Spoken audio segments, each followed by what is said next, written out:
अस्सलामुअलैकुम। जिस तरीके से आप लोगों को पता है कि हमने एस और पी ब्लॉक एलिमेंट्स को स्टार्ट किया हुआ है, S and P block elements. इस सिलसिले में हमारे जो है 3 लेक्चर हो चुके हैं।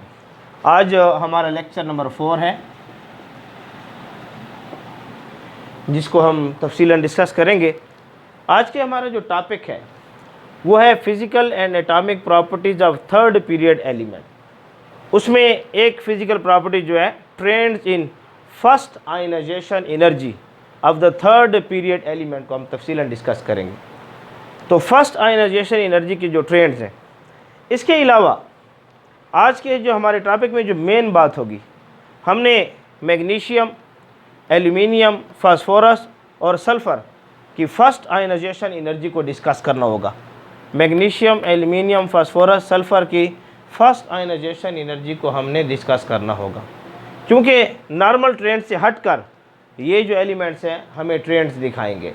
इसलिए जो बच्चे इनके आंसर को जानते हैं उनको इस लेक्चर में कोई नई बात मिलने वाली नहीं है। इन्हीं के बारे में असल ये लेक्चर की बुनियाद रखी गई है। चलो हम स्टार्ट करते हैं। थर्ड पीरियड एलिमेंट्स का फर्स्ट आयनाइजेशन एनर्जी। देखिए हमारे पास जो थर्ड पीरियड है, थर्ड पीरियड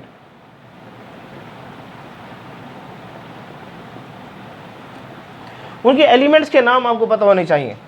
कौन कौन से हैं? Sodium, magnesium, aluminium, silicon, phosphorus, sulphur, chlorine और आर्गन। मैंने पिछले लेक्चर में इसके ऊपर सिंपल ट्रिक्स से आपको समझाया था। ने, मैग, अल, सिप्स, क्लार। तो आप इसको सिंपल ट्रिक से सीख सकते हैं। ने, मैगल, सिप्स, क्लार। ने, मैगल, सिप्स, क्लार। तो आप इसको सिंपल ट्रिक सीख सकते हैं। ने, मैग, अल, सिप्स, क्लार। तो आपको थर्ड पीरियड याद हो जाएगा। अब इसके एटॉमिक नंबर को देखिए। इसका एटॉमिक नंबर 11 है, 11, इसका 12 है, इसका 13 है, इसका 14 है, इसका 15, 16, 17 और 18। नॉर्मली हम देखते हैं कि जब हम पीरियड्स में जाते हैं, इस तरफ पीरियड्स में जब हम इस तरह सफ़र करते हैं तो न्यूक्लियर चार्ज बढ़ रहा होता है। न्यूक्लियर चार्ज बढ़ता है, शेल सेम रहता है, साइज छोटा होता है। अब थोड़ा चेक करें, यहाँ पर इसका के शेल में 2 इलेक्ट्रॉन, एल शेल में 8 इलेक्ट्रॉन और एम शेल में 1 इलेक्ट्रॉन है सोडियम का। इस तरीके से आपके पास यहाँ पर के शेल में 2 इलेक्ट्रॉन, एल शेल में 8 इलेक्ट्रॉन और एम शेल में 2 इलेक्ट्रॉन। इसका देखिए आउटर मोस्ट शेल हमारे पास कौन सा मौजूद है? एम मौजूद है। इस तरीके से आप इसको देखें, इसके के शेल में 2 इलेक्ट्रॉन, एल शेल में 8 इलेक्ट्रॉन और एम शेल में 3 इलेक्ट्रॉन। आप देख रहे हैं इस तरफ जाने से एटॉमिक नंबर बढ़ रहा है, न्यूक्लियर चार्ज बढ़ेगा, इलेक्ट्रॉन और प्रोटॉन की कशिश बढ़ेगी, नंबर ऑफ शेल सेम है। यहाँ पर भी आउटर मोस्ट शेल एम होगा 4 इलेक्ट्रॉन, यहाँ आउटर मोस्ट शेल एम होगा 5 इलेक्ट्रॉन, यहाँ आउटर मोस्ट शेल एम होगा 6 इलेक्ट्रॉन, यहाँ आउटर मोस्ट शेल एम होगा और 7 इलेक्ट्रॉन, यहाँ आउटर मोस्ट शेल एम होगा तो 8 इलेक्ट्रॉन। आप देख रहे हैं कि इनका आउटर मोस्ट शेल जो है, आउटर मोस्ट शेल वो आ रहा है एम। अब चेक करें, यहाँ एटॉमिक नंबर 12, यहाँ 13, यहाँ 14, यहाँ 15, या 11, 12, 13, 14, एटॉमिक नंबर बढ़ रहा है। एटॉमिक नंबर बढ़ेगा तो न्यूक्लियर चार्ज बढ़ेगा, प्रोटॉन और इलेक्ट्रॉन के दरमियान कशिश बढ़ेगी। आप देख रहे हैं यहाँ पर एटॉमिक नंबर बढ़ रहा है तो न्यूक्लियर चार्ज बढ़ेगा। जब न्यूक्लियर चार्ज बढ़ेगा तो हम देखेंगे एटम का साइज क्या होगा? छोटा होगा। एटम का साइज छोटा होगा न्यूक्लियर चार्ज बढ़ने से, एटॉमिक नंबर बढ़ने से। एटॉमिक नंबर बढ़ रहा है यहाँ पर। तो आप देखेंगे न्यूक्लियर चार्ज बढ़ेगा, साइज छोटा होगा। जब साइज छोटा होगा, अब यहाँ जो प्रोटॉन और इलेक्ट्रॉन की कशिश है, यहाँ पर भी प्रोटॉन और इलेक्ट्रॉन की कशिश है, यहाँ पर भी प्रोटॉन और इलेक्ट्रॉन की क्या है, कशिश है।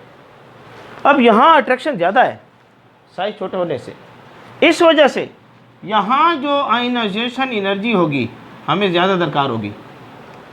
इलेक्ट्रॉन को रिमूव करने के लिए आयनाइजेशन एनर्जी हमें ज़्यादा दरकार होगी। आयनाइजेशन एनर्जी आप पढ़ चुके हैं, the amount of energy required to remove the outer most shell electron from isolated neutral gaseous atom. तो आउटर मोस्ट शेल इलेक्ट्रॉन से जब आप इसको निकालेंगे और जो तवानाई हमें ज़रूरत उसको आयनाइजेशन एनर्जी कहते हैं। यहाँ साइज बड़ा होने से आयनाइजेशन एनर्जी की वैल्यू हमें थोड़ी दरकार होगी। क्यों? यहाँ अट्रैक्शन कम है, न्यूक्लियस और इलेक्ट्रॉन के दरमियान अट्रैक्शन क्या है, कम पाई जाती है, इसलिए यहाँ आयनाइजेशन एनर्जी हमें कम दरकार होगी, यहाँ हमें आयनाइजेशन एनर्जी ज़्यादा दरकार होगी। तो नॉर्मल ट्रेंड क्या निकल रहा है कि पीरियड में इस तरफ जाने से साइज छोटा हो रहा है, तो आयनाइजेशन एनर्जी की वैल्यू क्या होगी, बढ़ेगी। आयनाइजेशन एनर्जी की वैल्यू क्या होगी, बढ़ेगी। ये हमें नॉर्मल ट्रेंड नज़र आ रही है, नॉर्मल ट्रेंड नज़र आ रही है। लेकिन जब हम आते हैं इस तरफ, हम चेक करते हैं आयनाइजेशन एनर्जी मैग्नीशियम और एल्यूमिनियम की। यहाँ मैग्नीशियम की आयनाइजेशन एनर्जी कितनी है, 738। एल्यूमिनियम की आयनाइजेशन एनर्जी कितनी है, 577। ये मैग्नीशियम की आयनाइजेशन एनर्जी है और ये हमारे पास एल्यूमिनियम की आयनाइजेशन एनर्जी है, फर्स्ट आयनाइजेशन एनर्जी। आप देख रहे हैं, चाहिए तो ये था कि साइज छोटा हो रहा है, एल्यूमिनियम की आयनाइजेशन एनर्जी मैग्नीशियम से ज़्यादा होनी चाहिए, लेकिन हम देख रहे हैं एल्यूमिनियम की आयनाइजेशन एनर्जी 577 है, मैग्नीशियम की आयनाइजेशन एनर्जी 738 है। एल्यूमिनियम की कम आ रही है, मैग्नीशियम की ज़्यादा आ रही है। रूल्स के मुताबिक जब हम पीरियड में इस तरफ जाते हैं आयनाइजेशन एनर्जी को ज़्यादा होना चाहिए, लेकिन यहाँ पर एल्यूमिनियम की आयनाइजेशन एनर्जी मैग्नीशियम से ज़्यादा नहीं हो रही, कम हो रही है। तो इसके लिए मैंने पहले लेक्चर में बताया था इलेक्ट्रॉनिक कन्फिग्रेशन का कंसेप्ट आपके पास होना चाहिए। मैंने एक टेबल बनाया हुआ है यहाँ पर, इसके तहत आप मैग्नीशियम और एल्यूमिनियम के इलेक्ट्रॉनिक कन्फिग्रेशन को निकालें। आप सबसे पहले मैग्नीशियम को देखें। मैग्नीशियम एटॉमिक नंबर इसका है 12, इसके इलेक्ट्रॉनिक कन्फिग्रेशन निकालें। फर्स्ट 1s में 2 इलेक्ट्रॉन, दूसरा एरो मारो, ये इस तरह एरो मारें आप, दूसरा एरो मारें तो 2s में 2 इलेक्ट्रॉन, फिर तीसरा एरो मारो 2p, फिर 3s, 2p में 6 इलेक्ट्रॉन और उसके बाद 3s की तरफ आए, ये 2 4 10 और 2 12। अब ये इलेक्ट्रॉनिक कन्फिग्रेशन आ रही है किसकी, मैग्नीशियम की। अब देखें ये K शेल है, ये 2 आ रहा है ना, ये L शेल है और ये हमारे पास कौन सा शेल है, M शेल। अब देख रहे हैं यहाँ M शेल में कौन सा शेल आ रहा है, S ऑर्बिटल, और ये S ऑर्बिटल जो है आप इसको देखें, ये हमारे पास कंप्लीट फील्ड है। इसके अंदर 2 इलेक्ट्रॉन चाहिए हमें, आपको पता होना चाहिए SPDF में S के अंदर 2 इलेक्ट्रॉन आते हैं, P में 6, D में 10 और F में 14। ये जब आउटर मोस्ट ऑर्बिटल में ये इलेक्ट्रॉनिक कन्फिग्रेशन आ जाए तो हम कहते हैं ये फुल फील्ड है, ये फुल फील्ड है। और जो फुल फील्ड होती हैं ऑर्बिटल्स उन एटमों के, हम कहते हैं कि वो एटम क्या है, स्टेबल है, वो एटम क्या है, स्टेबल है। तो अब चेक करें थोड़ा सा मैग्नीशियम को, इसका आउटर मोस्ट ऑर्बिटल जो है S वो कम्प्लीटली फील्ड है, इसलिए कम्प्लीटली फील्ड की वजह से आप देखेंगे कि ये मैग्नीशियम जो है आपको स्टेबिलिटी दिखाएगा, ये मैग्नीशियम स्टेबल रहेगा। अगर आप थोड़ा सा आए एल्यूमिनियम की तरफ, एल्यूमिनियम एटॉमिक नंबर 13, जब इसके इलेक्ट्रॉनिक कन्फिग्रेशन निकालें 1s2 2s2 2p6, उसके बाद क्या आएगा, 2p6 के बाद 3s2 और उसके बाद 3p1। अब आप चेक करें यहां पर कि यहां जो आपके पास आउटर मोस्ट ऑर्बिटल आ रहा है, आउटर मोस्ट ऑर्बिटल वो p है। अब p के अंदर इलेक्ट्रॉन देखिए एक है। जब p के अंदर इलेक्ट्रॉन एक हो, यानी 3 ना हो या 6 ना हो, तो ये स्टेबल नहीं होता। ये एलिमेंट को स्टेबल नहीं करता, एलिमेंट को स्टेबल नहीं करता। इसके अलावा अगर हम थोड़ा सा चेक करें तो ये एल्यूमिनियम जो हमारे पास है ये थोड़ा सा अनस्टेबल है बनिस्बत मैग्नीशियम के। और याद रखें कोई भी चीज़ स्टेबल हो उससे इलेक्ट्रॉन निकालना, उससे इलेक्ट्रॉन को रिमूव्ड करना डिफ़िकल्ट है। स्टेबल चीज़ में से इलेक्ट्रॉन को रिमूव करोगे तो आपको आयनाइजेशन एनर्जी जो है ज़्यादा दरकार होगी। कोई अनस्टेबल चीज़ है जैसे एल्यूमिनियम अनस्टेबल है, इससे आप इलेक्ट्रॉन को रिमूव करना चाहते हैं, अनस्टेबल है, तो इसके लिए आयनाइजेशन एनर्जी हमें कम दरकार होगी। आयनाइजेशन एनर्जी क्या दरकार होगी? कम दरकार होगी। इसलिए आप देख रहे हैं कि एल्यूमिनियम के लिए आयनाइजेशन एनर्जी कितनी है? 577। और मैग्नीशियम के लिए आयनाइजेशन एनर्जी कितनी है? 738। सबसे बड़ी वजह क्या है? मैग्नीशियम स्टेबल है s ऑर्बिटल की वजह से। इसके s ऑर्बिटल में 2 इलेक्ट्रॉन मुकम्मल हैं। और एल्यूमिनियम जो है ये हमारे पास p ऑर्बिटल है और इसमें 1 इलेक्ट्रॉन है, अनस्टेबल है। इस इलेक्ट्रॉन को आसानी से निकाला जा सकता है, इसलिए यहाँ पर आयनाइजेशन एनर्जी की वैल्यू क्या आएगी? कम आएगी। तो फॉल ऑफ आयनाइजेशन एनर्जी आप यहाँ पर चेक करेंगे मैग्नीशियम और एल्यूमिनियम में सॉरी, तो मैग्नीशियम की आयनाइजेशन एनर्जी ज़्यादा ड्यू टू स्टेबिलिटी और एल्यूमिनियम की आयनाइजेशन एनर्जी कम क्योंकि क्या है? अनस्टेबल। इसके अलावा एक और फैक्टर भी है, देखा ना, ये न्यूक्लियस होता है, इसके आसपास जो है आपके पास ऑर्बिटल है या शेल समझ लें। अब आप थोड़ा सा चेक करें, यहाँ पर 3s ऑर्बिटल है, 3s ऑर्बिटल, और ये 3p ऑर्बिटल है। अब ये 3s ऑर्बिटल यहाँ पर है और ये 3p ऑर्बिटल है। ये जो s ऑर्बिटल होता है, s ऑर्बिटल, इसकी जो शील्डिंग इफेक्ट है, इसका जो शील्डिंग इफेक्ट है वो बहुत ज़्यादा है।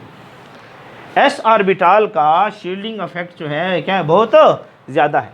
याद रखिए शील्डिंग इफेक्ट का जो ऑर्डर है, शील्डिंग इफेक्ट का जो ऑर्डर है, s का सबसे ज़्यादा है p से, p का शील्डिंग इफेक्ट ज़्यादा है d से, d का शील्डिंग इफेक्ट ज़्यादा है किससे? f से। सबसे पुअर शील्डिंग इफेक्ट f का है। हम इंशाल्लाह अगले चैप्टर में लेंथेनाइट सीरीज़ को पढ़ेंगे, वहाँ लेंथेनाइट कंट्रैक्शन में ये f का इस्तेमाल किया जाएगा। तो यहाँ पर आप देख सकते हैं इसका शील्डिंग इफेक्ट सबसे ज़्यादा है। तो ये जो s है इसके शील्डिंग इफेक्ट की वजह से जो अट्रैक्शन है न्यूक्लियस की और आउटर मोस्ट ऑर्बिटल p वाले इलेक्ट्रॉन की, ये कम हो जाएगी। यहाँ पर जो अट्रैक्शन है वो कम होगी। जब ये अट्रैक्शन कम होगी तो इस इलेक्ट्रॉन को आसानी से आप रिमूव करेंगे, निकाल सकेंगे। तो यहाँ पर जो आयनाइजेशन एनर्जी की वैल्यू आएगी वो क्या आएगी? कम आएगी। इसलिए यहाँ p ऑर्बिटल में s ऑर्बिटल जो है ये शील्डिंग इफेक्ट दे रहा है, इसकी शील्डिंग इफेक्ट मजबूत है, न्यूक्लियस और आउटर मोस्ट इलेक्ट्रॉन की कशिश कम हो जाएगी, तो इस इलेक्ट्रॉन को निकालना आसान होगा। इस वजह से आप देखेंगे कि एल्यूमिनियम की आयनाइजेशन एनर्जी कितनी है? 577। और यहाँ पर आप चेक कर सकते हैं कोई ऐसे शील्डिंग इफेक्ट मौजूद नहीं है मैग्नीशियम में, इसकी आयनाइजेशन एनर्जी कितनी है? 738। तो खुलासा ये निकला कि हमारे पास जो मैग्नीशियम और एल्यूमिनियम है, मैग्नीशियम की आयनाइजेशन एनर्जी ज़्यादा होती है एल्यूमिनियम से। एक तो मैग्नीशियम स्टेबल है s ऑर्बिटल कंप्लीट होने की वजह से, दूसरा एल्यूमिनियम अनस्टेबल है बनिस्बत मैग्नीशियम के p ऑर्बिटल में 1 इलेक्ट्रॉन है, और तीसरी वजह हम यहाँ पर ये देख रहे हैं कि यहाँ s ऑर्बिटल का शील्डिंग इफेक्ट ज़्यादा है, s ऑर्बिटल का शील्डिंग इफेक्ट ज़्यादा है एल्यूमिनियम में, जिसकी वजह से आउटर मोस्ट ऑर्बिटल के इलेक्ट्रॉन और न्यूक्लियस की कशिश कम हो जाएगी, आयनाइजेशन एनर्जी कम दरकार होगी। इस वजह से मैग्नीशियम की आयनाइजेशन एनर्जी ज़्यादा है और एल्यूमिनियम की आयनाइजेशन एनर्जी क्या हो जाएगी? कम हो जाएगी।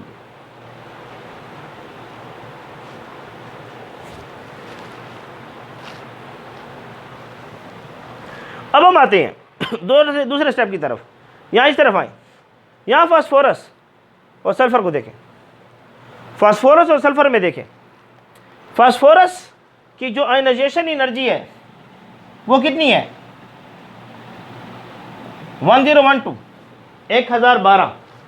और सल्फर की जो आयनाइजेशन एनर्जी हमारे पास है वो कितनी है? 1000। इस तरफ जाने से चाहिए तो ये था कि इसका साइज बड़ा और इसका साइज छोटा। साइज छोटे होने से रेगुलर ट्रेंड तो ये कहता है कि सल्फर की आयनाइजेशन एनर्जी ज़्यादा होनी चाहिए और फास्फोरस की आयनाइजेशन एनर्जी कम होनी चाहिए। रेगुलर ट्रेंड ये कहता है आयनाइजेशन एनर्जी सल्फर की ज़्यादा हो, यहाँ लिख लेते हैं, आयनाइजेशन एनर्जी सल्फर की ज़्यादा हो, आयनाइजेशन एनर्जी फास्फोरस से। रेगुलर ट्रेंड ये कहना चाहता है ये ज़्यादा हो ये कम हो, लेकिन प्रैक्टिकली हम देखते हैं एक्सपेरिमेंटल बेस के ऊपर वैल्यू जो हमारे पास आती है वो क्या है? फास्फोरस कितनी है?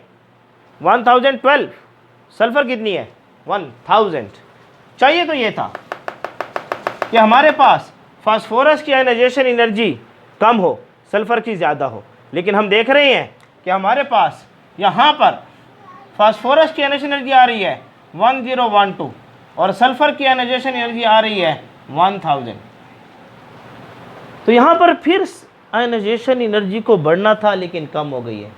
इसकी सबसे बड़ी वजह क्या है? फिर आपको जाना पड़ेगा इलेक्ट्रॉनिक कन्फिगरेशन की तरफ। आप फास्फोरस की इलेक्ट्रॉनिक कन्फिगरेशन निकाल लें। एटॉमिक नंबर 15 आप निकालें, 1s2, 2s2, 2p6, उसके बाद 3s2, उसके बाद आए 3s के बाद 3p। अब देखें 2 4 10 12, 12 और 3 15, 15। याद करें 2 4 10 12 और 15।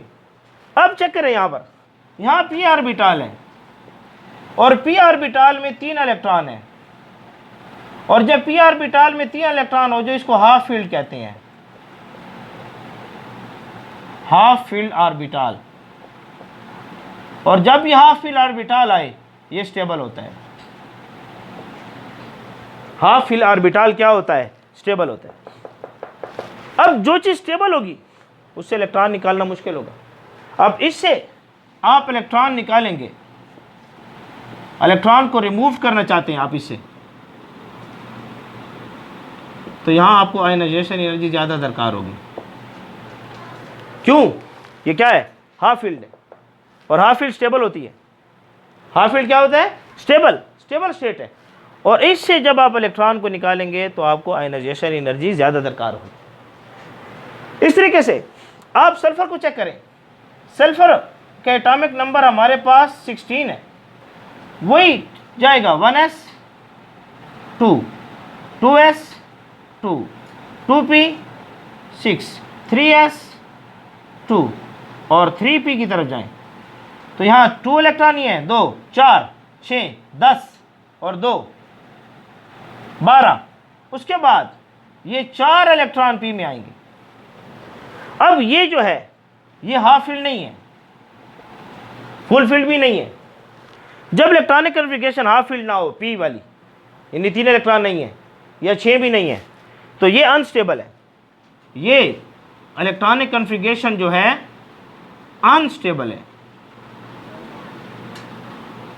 इसलिए सल्फर को देखेंगे आप, ये अनस्टेबल है बनिस्बत फास्फोरस के।